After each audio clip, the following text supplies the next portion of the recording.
Greetings everyone. I just thought we'd give you an update on kind of where we're at now, work we've been able to get accomplished, and behind me is actually one of the things we've been able to accomplish. So we've, oh, going the wrong way, there we go, able to get the trim up onto the laundry room, the door that's going to go right here.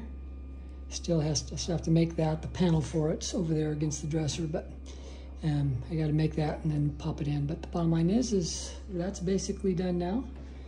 And obviously we've been working on the kitchen. And so we got everything filled and seamed and ready to go. And so it's basically ready to paint.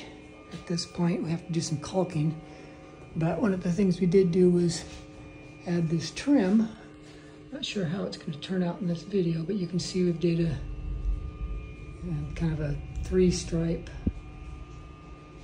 wainscoting that comes right off the top of that door and goes on across. And so a little closer look at it. So that's that wall. Eileen's been playing with paint colors to see what she likes and doesn't like, and again we get everything kind of mudded and coated so it's ready to go, but that's it. So caulk, paint, and cabinets will go in.